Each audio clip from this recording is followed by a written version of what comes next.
एकदम चांगले होत आहे, तर ते आपल्याला बघवत नाही. भले आपण म्हणतो हे चांगलं झालं बघा, तुम्ही चांगलं आहे, मस्त आहे, असं वर म्हणतो, पण आतनं आपल्याला टोचतंय कसं काय चांगले आहेत, एवढं इम्प्रूव्हमेंट कसं काय, गाडी घेतली, कार घेतलीत, घर पण बांधालेत. मग आपण असं म्हणत नाही कष्ट करतेत बांधलं असेल असं नाही म्हणत आपण. वरवर म्हणतो हा तुम्ही कष्ट करता, तुम्ही बांधता, पण आतनं आपल्याला टोचत असते कसं काय करत असेल, माझ्यापेक्षा कमी काम करतो, काय केलं असेल काय नाही. ही जी वृत्ती आहे ही अस्वस्थ मनाची वृत्ती आहे. चार चौघात तुम्ही दाखवता की तुमच्या आनंदात मी सहभागी आहे किंवा तुमच्या दुःखात मी सहभागी आहे, पण जेव्हा तुम्ही आनंदात सहभागी होत असता तर तुम्ही त्यांच्यासोबत आनंदी नसता. आतनं कुठेतर काय तर टोचत असते. आणि जेव्हा दुःखामध्ये सहभागी असता तुम्ही त्यांच्या दुःखामध्ये सहभागी नसता, वरवर दाखवत असता दुःखामध्ये सहभाग, आतनं तुम्हाला कुठेतरी चांगलं फील होत असतं, एकदम गुड फील होत असतं. ही जी वृत्ती आहे ही अस्वस्थ मनाची वृत्ती आहे. आता ही असली वृत्ती तुमची आहे का नाही तर तुमचं तुम्ही पडताळून पाहायचं आहे, कारण तुम्ही दुसऱ्यांसमोर सांगणार नाही. आणि इतरांसमोर तुम्ही किती दाखवा मी चांगलं हे आहे, पण तुम्ही कसे आहात हे तुम्हाला तर ना 100% माहीत असतं. तुम्ही कसं आहेत तुम्हाला 100% माहीत असतं. रस्त्यावर जाताना कोण पडलं केलं, तुम्हाला असं वाटत असेल की आपण गाडी थांबवूया, उचलूया, काय विचारूया, तर समजा तुमचं मन थोडंसं स्वस्थ आहे. पण असं वाटतं का, नाही जाऊ द्या मरू द्या, आपल्याला काय करायचंय, चला भुर निघून जाऊया. रस्त्यावर कोणतर भांडत आहे, गर्दी जमती, हे अस्वस्थ मनाचं लक्षण आहे. किरकोळ भांडण करावं द्या पण गर्दी जमती का, कोण सोडवायला जात नसतो, कारण कोणाला सोडवायची इच्छा नसती. लोकांना बघायचं असतो, आता हे भांडणार, आता शिवीगाळ करणार, आता हे मारणार, आता काय होणार, कुठपर्यंत जाणार. मज्जा, ती मज्जाची येत असते ना, ती आहे अस्वस्थ मनाचं लक्षण. स्वस्थ मन असेल तर तसं होणार नाही, होऊ देणार नाही. आपण मधी पडून काय करतो, जाऊ द्या सोडा, काय झालं जाऊ द्या, त्याच्याबद्दल मी माफी मागतो, जाऊ द्या सोडा. हे आहे स्वस्थ मनाचं लक्षण. म्हणून तुम्हाला स्वस्थ मन फार म्हणजे फार क्वचित ठिकाणी सापडणार, अस्वस्थ मन सगळीकडे सापडणार. तुम्ही जरी कोणाची मदत केली तरी तुम्ही स्वस्थ मन आहे असं समजू नका.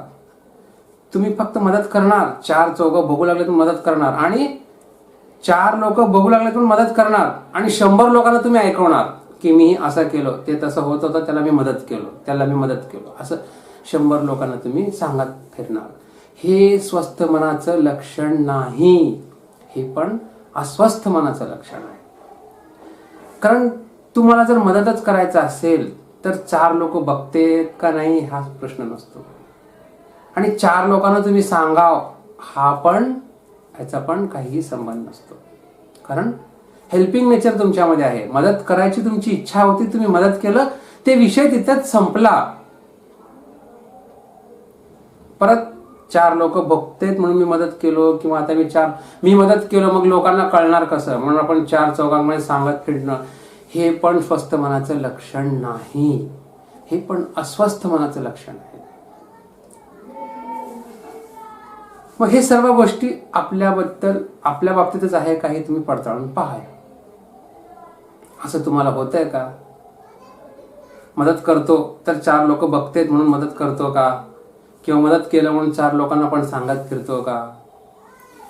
एखाद्या व्यक्तीचा डेव्हलप होत आहे, तो व्यक्ती पुढे जात आहे, तर आपल्याला चांगलं, खरंच चांगलं वाटतो का, आतनं टोचते कोणतरी.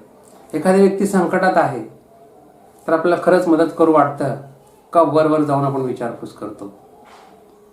हे सर्व गोष्टी तुम्ही पडताळून पहा, मग तुम्हाला कळेल की तुमचं मन स्वस्थ आहे का अस्वस्थ आहे.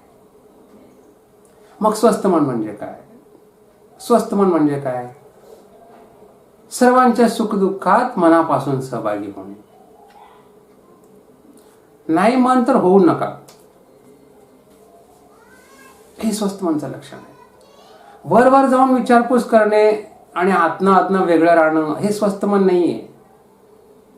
आता स्वस्थ मन म्हणजे काय मी सांगतो.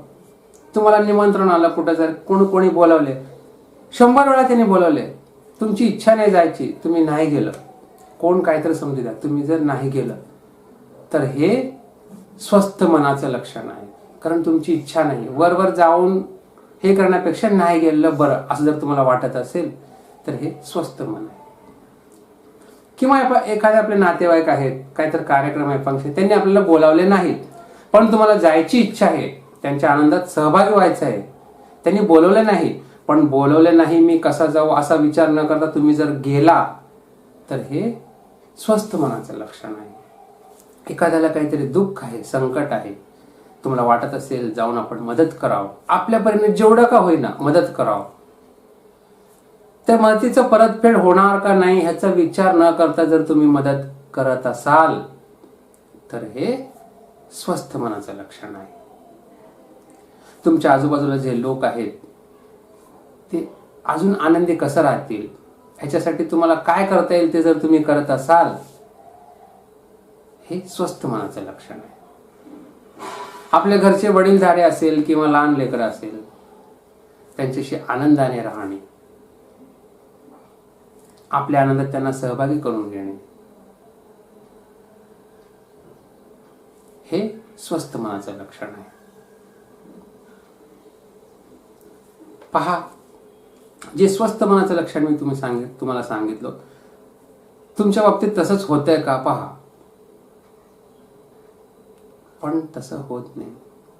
आपण काय करतो, एखादी व्यक्ती आपल्याला आमंत्रण दिले कशाचं तर कार्यक्रमाचं, मग आपल्याला जायची इच्छाच नाही तरी आपण काय करणार, सांगितले जावं लागतं, काय करायचंय, काम आहे, मला थोडं तब्येत पण ठीक वाटेना पण काय करायचं, सांगितलेत म्हणून जायचं. मग तुम्हाला काय वाटतं, बघ मी किती म्हणजे हे आहे, मोठा मन आहे माझं, नाही सांगितलं तरी पण मी गेलो. हे आपणच आपल्याला स्वतःला फील करून घेत असतो. म्हणून आपण आपलं मन अजून अस्वस्थ करत असतो.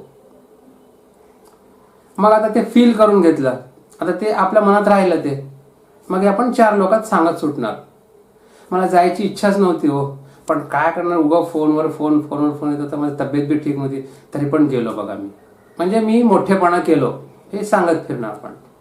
हे अस्वस्थ मनाचं लक्षण आहे. म्हणून तुम्हाला जायचं असेल तर निमंत्रण आलं का न आलं हे न पाहता जर तुम्ही गेला असता तरी स्वस्थ मन राहिलं असतं. एखादी व्यक्ती दुःखी आहे, कळालं आपलं की ती व्यक्ती दुःखी आहे, संकटात आहे, आपल्यापर्यंत जे मदत करता येईल ते अपेक्षा न ठेवता जर मदत करत असाल तुम्ही तर तुम्ही स्वस्थ मन. रस्त्यावरनं जाताना कोणाला काही झालं, कशाचाही विचार न करता तुम्ही जर त्यांना मदत केला, तुमच्यापर्यंत जेवढं होईल तेवढं, तर हे स्वस्थ मनाचं लक्षण आहे. म्हणून आपलं मन हे स्वस्थ बनवायचा प्रयत्न करा. हे एकदम नाही होणार, कारण कचरा जो आहे तो फार फार वर्षापूर्वीचा आहे. जेव्हा तुम्ही विचार करायला सुरुवात केलेला आहे तेव्हापासून तुमच्या मनात कचरा थोडं साचत गेलेला आहे. त्यामुळे हे लगेच स्वच्छ होणार नाही, तुमचं मन लगेच स्वस्थ होणार नाही. जेव्हा तुम्हाला कळायला सुरुवात झाली तेव्हापासून तुम्ही थोडं तुमचं मन आजारी होत गेलेलं आहे. नीट विचार करा, जेव्हापासून तुम्हाला कळायला सुरुवात झालं, जेव्हापासून तुम्ही विचार करायला सुरुवात केला त्या क्षणापासूनच तुमचं मन थोडं रुग्ण होत गेलेलं आहे. मग आता तर तुम्ही विचार करण्यात एक्सपर्ट आहात, बोलण्यात एक्सपर्ट आहात, मग विचार करा तुमचं मन किती अस्वस्थ असेल. कारण तुम्ही सर्व गोष्टी आता तोलून मापून मोजून बोलताय. समोरची व्यक्ती कोण आहे, त्याला कसं बोललं पाहिजे, सर्व तुम्हाला माहित आहे. म्हणजे तुम्ही फार अस्वस्थ आहात. का? कारण तुम्हाला काय बोलायचं हे तुम्ही बोलणार नाही, त्या व्यक्तीला काय पाहिजे त्याचप्रमाणे तुम्ही बोलणार. म्हणजे ह्याच्यामध्ये तुम्ही तुमचा फायदा बघणार. म्हणजे थोडक्यात तुम्ही इनोसेंट नाही, प्रामाणिक नाही, सर्वसाधारण नाही, साधेभोळा अजिबात नाही. तुम्ही फार कूटनीतीचे आहात. तुम्ही फार कूटनीतीचे आहेत, फार विचार करून बोलता. पण बोलता असं की मी काय विचार करत नाही, मी सर्व तुमचाच विचार करतो, तुमच्यासाठी हे चांगलं आहे म्हणून मी करू लागलो असं आपण दाखवतो. पण आपण दुसऱ्यांचं कधीही विचार न करता जेव्हा बोलतो आणि नेहमी तसाच बोलतो आपण, म्हणून आपण फार म्हणजे फार अस्वस्थ होत चाललो. इव्हन आपल्या घरच्यांचे सुद्धा आपण जे मनात आहे ते आपण बोलणार नाही. का नाही बोलणार? त्यांना जे ऐकायचं आहे चांगलं, ज्यांना ते वाटेल तसंच बोलणार आपण. इथं पण आपण कूटनीतीचाच वापर करत असतो. म्हणून आपलं मन जे आहे दिवसेंदिवस फार म्हणजे फार अस्वस्थ होत चाललं. म्हणून आपलं मन स्वस्थ करण्यासाठीच आपला हा माइंड सेशन आहे. त्याच्यातला हा ॲक्टिव्ह माइंड थेरपी जो प्रकार आहे त्याच्यामुळे आपलं मन थोडं थोडं थोडं थोडं स्वस्थ व्हायला सुरुवात होणार आहे. आता हे झालं स्वस्थ मन म्हणजे काय याची परिभाषा. थोडक्यात मी तुम्हाला समजावून सांगितलेलं आहे. मागच्या सेशनमध्ये माइंड म्हणजे काय, मन म्हणजे काय हे आपण समजून घेतलं थोडक्यात. आता ह्या सेशनमध्ये अस्वस्थ म्हणजे काय, स्वस्थ मन म्हणजे काय हे आपण समजावून घेतलेलं आहे. हे प्रश्न होते आपले की मन म्हणजे काय आणि स्वस्थ मन म्हणजे काय, हे आपण जवळपास थोडक्यात जाणून घेतलं.